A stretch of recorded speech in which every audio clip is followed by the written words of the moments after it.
Chapter 16. The alarm clock went off, jerking Martin out of sleep with a suddenness that would have given headache to one with less splendid constitution. Though he slept soundly, he awoke instantly, like a cat, and he awoke eagerly, glad that the 5 hours of unconsciousness were gone.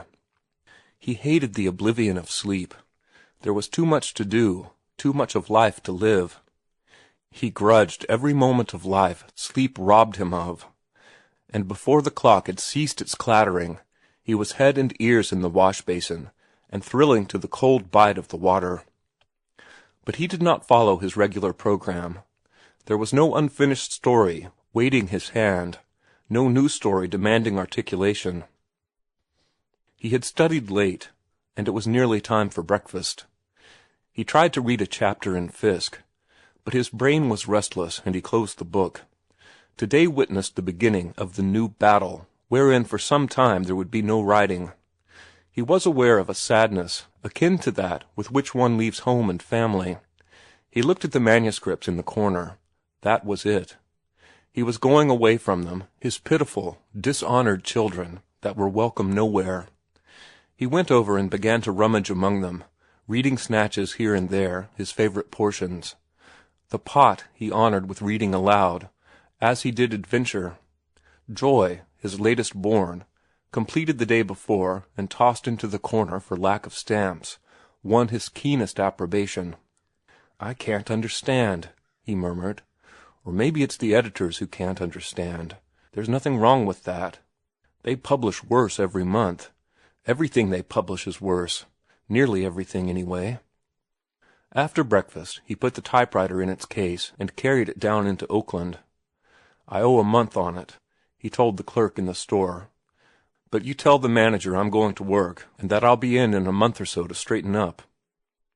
He crossed on the ferry to San Francisco and made his way to an employment office. Any kind of work, no trade, he told the agent, and was interrupted by a newcomer, dressed rather foppishly, as some working men dress who have instincts for finer things. The agent shook his head despondently. "Nothing doing, eh?" said the other. "Well, I got to get somebody today." He turned and stared at Martin, and Martin, staring back, noted the puffed and discolored face, handsome and weak, and knew that he had been making a night of it. "Looking for a job?" the other queried. "What can you do?" "Hard labor, sailorizing, run a typewriter, no shorthand, can sit on a horse, willing to do anything and tackle anything," was the answer. The other nodded. "Sounds good to me. My name's Dawson, Joe Dawson, and I'm trying to scare up a laundryman." "Too much for me." Martin caught an amusing glimpse of himself ironing fluffy white things that women wear.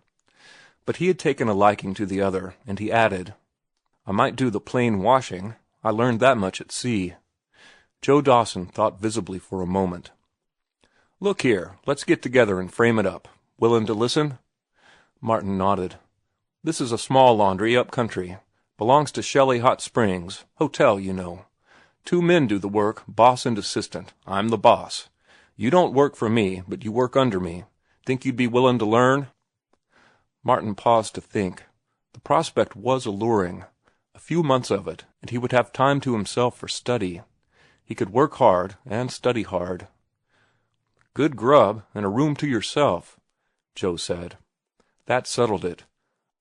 A room to himself, where he could burn the midnight oil unmolested. "But work like hell," the other added. Martin caressed his swelling shoulder muscles significantly. "That came from hard work." "Then let's get to it." Joe held his hand to his head for a moment. "Gee, but it's a stem winder. Can hardly see. I went down the line last night. Everything. Here's the frame-up. The wages for 2 is 100 and board. I've been drawing down 60, the second man 40. But he knew the biz. You're green. If I break you in, I'll be doing plenty of your work at first. Suppose you begin at 30 and work up to the 40. I'll play fair. Just as soon as you can do your share, you get the 40. "I'll go you," Martin announced, stretching out his hand, which the other shook. "Any advance for railroad ticket and extras?" "I blew it in," was Joe's sad answer, with another reach at his aching head. "All I got is a return ticket." and I'm broke when I pay my board." "Jump it," Joe advised. "Can't. Owe it to my sister." Joe whistled a long, perplexed whistle and racked his brains to little purpose. "I've got the price of the drinks," he said desperately. "Come on, and maybe we can cook up something." Martin declined. "Water wagon?"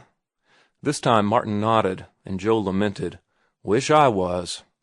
But I somehow just can't," he said in extenuation. "After I've been working like hell all week, I just got to booze it up. If I didn't, I'd cut my throat or burn up the premises. But I'm glad you're on the wagon. Stay with it." Martin knew of the enormous gulf between him and this man, the gulf the books had made, but he found no difficulty in crossing back over that gulf. He had lived all his life in the working-class world, and the camaraderie of labor was second nature with him. He solved the difficulty of transportation that was too much for the other's aching head. He would send his trunk up to Shelley Hot Springs on Joe's ticket. As for himself, there was his wheel. It was 70 miles, and he could ride it on Sunday and be ready for work Monday morning. In the meantime, he would go home and pack up. There was no one to say goodbye to. Ruth and her whole family were spending the long summer in the Sierras, at Lake Tahoe. He arrived in Shelley Hot Springs, tired and dusty, on Sunday night. Joe greeted him exuberantly. With a wet towel bound around his aching brow, he had been at work all day. "Part of last week's washin' mounted up, me bein' away to get you," he explained. "Your box arrived last night. It's in your room, but it's a hell of a thing to call a trunk. And what's in it? Gold bricks?" Joe sat on the bed while Martin unpacked. The box was a packing case for breakfast food, and Mr. Higginbotham had charged him $50 for it. 2 rope handles, nailed on by Martin, had technically transformed it into a trunk, eligible for the baggage car. Joe watched, with bulging eyes, a few shirts and several changes of underclothes come out of the box, followed by books and more books. "Books clean to the bottom?" he asked. Martin nodded and went on arranging the books on a kitchen table, which served in the room in place of a washstand. "Gee!" Joe exploded, then waited in silence for the deduction to arise in his brain. At last it came. "Say, you don't care for girls much?" he queried. "No," was the answer. "I used to chase a lot before I tackled the books, but since then there's no time." "And there won't be any time here. All you can do is work and sleep." Martin thought of his 5 hours sleep a night and smiled. The room was situated over the laundry and was in the same building with the engine that pumped water, made electricity, and ran the laundry machinery. The engineer, who occupied the adjoining room, dropped in to meet the new hand and helped Martin rig up an electric bulb on an extension wire so that it traveled along a stretched cord from over the table to the bed. The next morning, at 6:15, Martin was routed out for a 6:45 breakfast. There happened to be a bathtub for the servants in the laundry building, and he electrified Joe by taking a cold bath. "Gee, but you're a hummer," Joe announced, as they sat down to breakfast in a corner of the hotel kitchen. With them was the engineer, the gardener, and the assistant gardener, and 2 or 3 men from the stable. They ate hurriedly and gloomily, but with little conversation, and as Martin ate and listened, he realized how far he had traveled from their status. The small mental caliber was depressing to him, and he was anxious to get away from them. So he bolted his breakfast, a sickly, sloppy affair, as rapidly as they, and heaved a sigh of relief when he passed out through the kitchen door. It was a perfectly appointed, small steam laundry, wherein the most modern machinery did everything that was possible for machinery to do. Martin, after a few instructions, sorted the great heaps of soiled clothes, while Joe started the masher and made up fresh supplies of soft soap, compounded of biting chemicals that compelled him to swathe his mouth and nostrils and eyes in bath towels till he resembled a mummy. Finished the sorting, Martin lent a hand in wringing the clothes. This was done by dumping them into a spinning receptacle that went at a rate of a few thousand revolutions a minute, tearing the matter from the clothes by centrifugal force. Then Martin began to alternate between the dryer and the wringer, between times shaking out socks and stockings.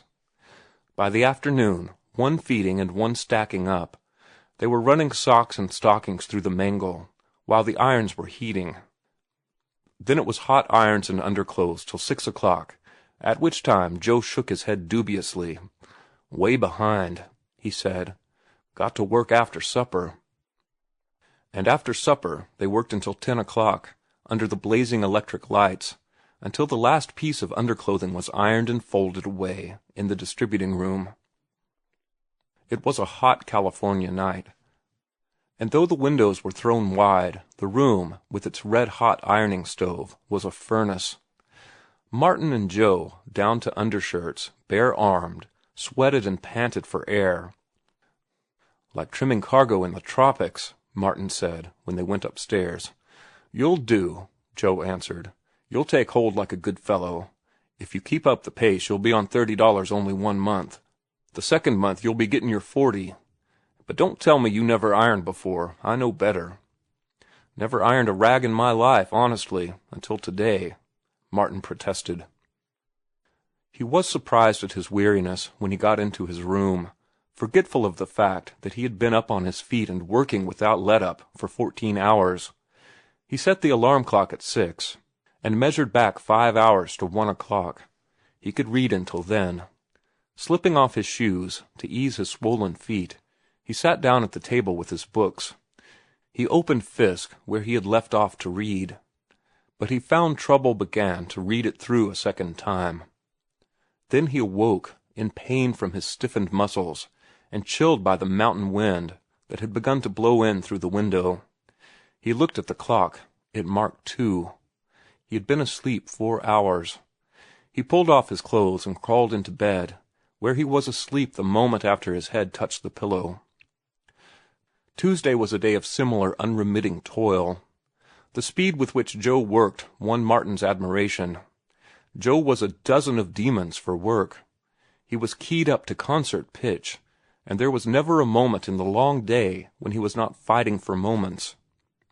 He concentrated himself upon his work and upon how to save time, pointing out to Martin where he did in 5 motions what could be done in 3, or in 3 motions what could be done in 2.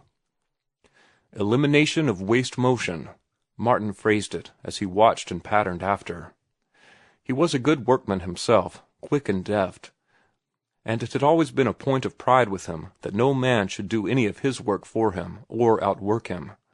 As a result, he concentrated with a similar singleness of purpose, greedily snapping up the hints and suggestions thrown out by his working mate. He rubbed out collars and cuffs, rubbing the starch out from between the double thicknesses of linen so that there would be no blisters when it came to the ironing, and doing it at a pace that elicited Joe's praise. There was never an interval when something was not at hand to be done. Joe waited for nothing, waited on nothing, and went on the jump from task to task. They starched 200 white shirts with a single gathering movement, seizing a shirt so that the wristbands, neckband, yoke, and bosom protruded beyond the circling right hand. At the same moment the left hand held up the body of the shirt so that it would not enter the starch, and at the moment the right hand dipped into the starch so hot that, in order to wring it out, their hands had to thrust and thrust continually into a bucket of cold water. And that night they worked till 10:30, dipping fancy starch, all the frilled and airy delicate wear of ladies. "Me for the tropics and no clothes," Martin laughed. "And me out of a job," Joe answered seriously. "I don't know nothing but laundrying." "And you know it well." "I ought to. Began in the Contra Costa in Oakland when I was 11, shaking out for the mangle. That was 18 years ago, and I never done a tap of anything else. But this job is the fiercest I ever had. Ought to be one more man on it at least. We work tomorrow night. Always run the mangle Wednesday nights. Collars and cuffs." Martin set his alarm, drew up to the table, and opened Fisk. He did not finish the first paragraph. The lines blurred and ran together, and his head nodded. He walked up and down, batting his head savagely with his fists, but he could not conquer the numbness of sleep. He propped the book before him, and propped his eyelids open with his fingers, and fell asleep with his eyes wide open. Then he surrendered, and, scarcely conscious of what he did, got off his clothes and into bed. He slept 7 hours of heavy, animal-like sleep, and awoke by the alarm, feeling that he had not had enough. "Doin' much readin'?" Joe asked. Martin shook his head. "Never mind. We got to run the mangle tonight, but Thursday we'll knock off at 6. That'll give you a chance." Martin washed woolens that day, by hand, in a large barrel, with strong soft soap, by means of a hub from a wagon wheel, mounted on a plunger pole that was attached to a spring pole overhead. "My invention," Joe said proudly. "Beats a washboard in your knuckles, and besides, it saves at least 15 minutes in the week, and 15 minutes ain't to be sneezed at this shebang." Running the collars and cuffs through the mangle was also Joe's idea. That night, while they toiled on under the electric lights, he explained it. "Something no laundry ever does except this one, and I got to do it if I'm going to get done Saturday afternoon at 3 o'clock.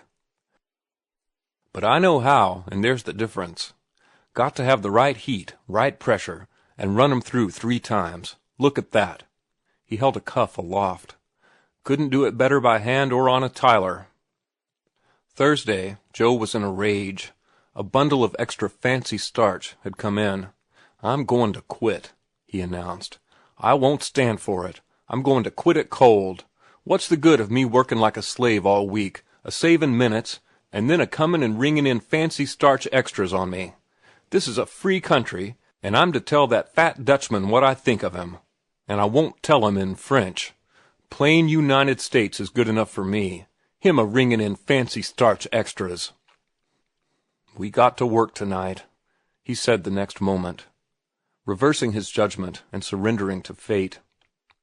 And Martin did no reading that night. He had seen no daily paper all week, and, strangely to him, felt no desire to see one. He was not interested in the news. He was too tired and jaded to be interested in anything, though he planned to leave Saturday afternoon, if they finished at 3, and ride on his wheel to Oakland. It was 70 miles, and the same distance back on Sunday afternoon would leave him anything but rested for the second week's work.